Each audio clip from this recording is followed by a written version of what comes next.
Edwin Sifuna's days are numbered in ODM. He will be leaving the party, but before he leaves, he has to cause chaos. And I want to explain what is happening here. Edwin Sifuna is playing populist politics. Today, every time he takes the mic, he says, I am Edwin Sifuna. But what solutions does he have apart from the usual ranting, the usual criticism of President Ruto's leadership and all that? Edwin Sifuna understands that ODM and UDA have what is called an MOU, where they have some 10-point agenda that they are supposed to work on. Edwin Sifuna is not even addressing that. Edwin Sifuna is out there just to criticize the government without providing any solutions. Let's be open with each other. Which solutions is Sifuna putting forward? He's not putting forward any solution. Instead, he's playing populist politics. He wants a situation where someone in Mombasa, someone in Western Kenya, someone in Central Kenya, or every part of this country can talk about Sifuna, because Sifuna wants to be understood as this populist politician who wants to oppose whatever President Ruto is doing, and he thinks that that will work in his favor politically. So that is what he's doing. It's not like he has solutions to give. Instead, he understands that when he continues being vocal and critical of President Ruto's government, that will give him political capital or mileage. That's what he's doing. It's not like he has solutions for this government. So what Kenya should understand is that Sifuna is just playing populist politics because he wants to be known across the country, maybe for future politics. Another thing that you need to understand is that Edwin Sifuna wants to rock ODM because they are forming their own political party. There's a new political party that is coming where Sifuna, Kaleba Amisi, Anthony, I don't know who, Babu Wino will be members. So before you people declare that you have a new party, what do you have to do? You have to do whatever possible to cause, suckers in the party where you serve as a secretary general. So because of that, people will be like, Sifuna, instead of you being fought in ODM, kindly just leave. So Sifuna right now, he has to rock the ODM boat completely so that he's finally forced out of ODM. And immediately he's forced out of ODM, they'll be launching their political party. That is the game these guys are playing. It's not like Sifuna just knows that by being loud, you'll be allowed to run as ODM's presidential candidate. That cannot happen. But because there is a political party that is coming, Sifuna has to do whatever possible to rock ODM by continuing with these populist politics that, to be honest, favor him for 2027 and future Kenyan politics. And also, there's something you need to understand here, that when you look at Western Kenyan politics, Sifuna feels that he's the future figure of Western Kenyan politics. So what do you have to do? You have to do whatever possible for people to feel that Sifuna knows what he's doing, that Sifuna is this great leader. So Sifuna has to be vocal every day, criticize this government so that people can sometimes feel that Sifuna is the one who fights for people. That will favor him. Eventually, if he continues it that way, that will propel him, and going into 2032, definitely Sifuna would have made a name for himself. So people will see him as someone who can be a regional kingpin, and that to some extent will give him a bigger platform for national politics. He understands that.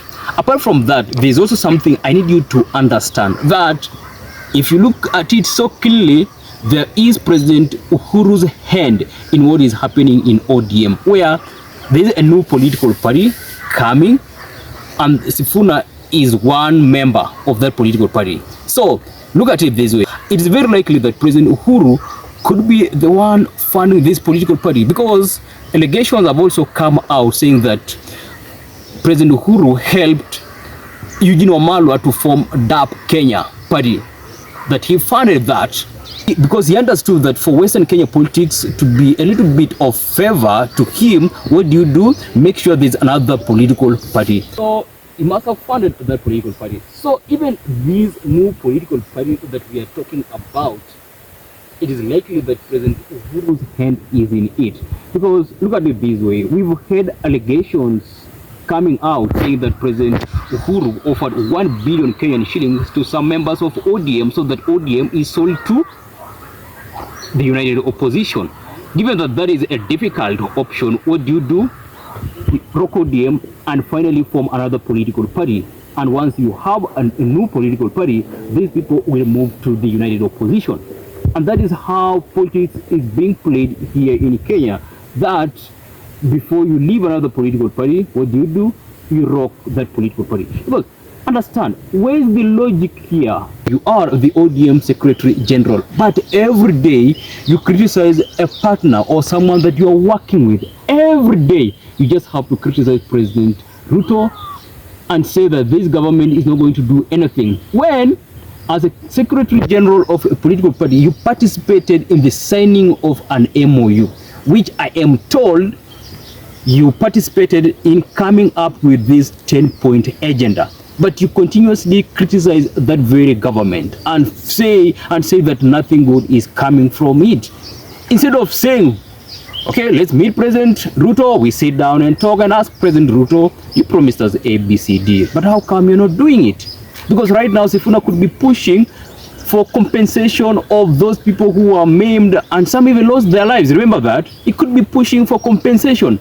Instead of doing that, he's out here for populist politics because he feels that's where he can gain political popularity for 2027 and 2032. But I also have something here to tell you. It is very unlikely for Sifuna to survive in Nairobi politics. With this approach, I understand that he believes that with the DCP or the united opposition supporting him for the Nairobi senatorial seat, that he will make it. But let's see how it will be, because when you look at ODM and UDA, those are two political parties that are so strong, and they will influence who becomes senator and who becomes governor in Nairobi. As much as people talk about Babu Wino, Edwin Sifuna being these firebrands, people will shape future politics and the Gen Z are comfortable with them.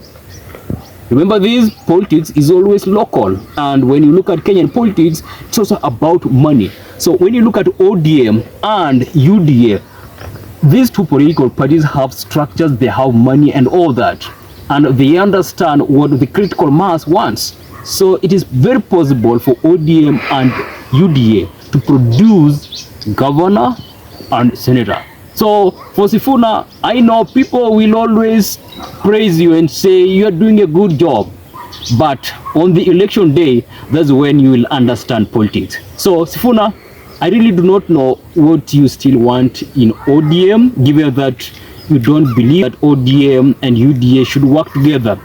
If truly you understand that these two political parties shouldn't work together, why not just leave as soon as possible, even if you're planning to have your own political parties instead of rocking ODM? I understand that Raila said we shall consider 2027. When 2027 comes, we shall sit down with the UDA and from there we shall make a decision. Why not just wait for that time if you don't want to leave right now, instead of these continuous attacks on the government or on the president? Sifuna, populist politics sometimes is good, but when it comes to an election, people can disappoint you, even if at some point they praised you. That is why for 2027, Sifuna may find it so difficult to be re-elected in Nairobi. Keep it here on Owen Raw Podcast.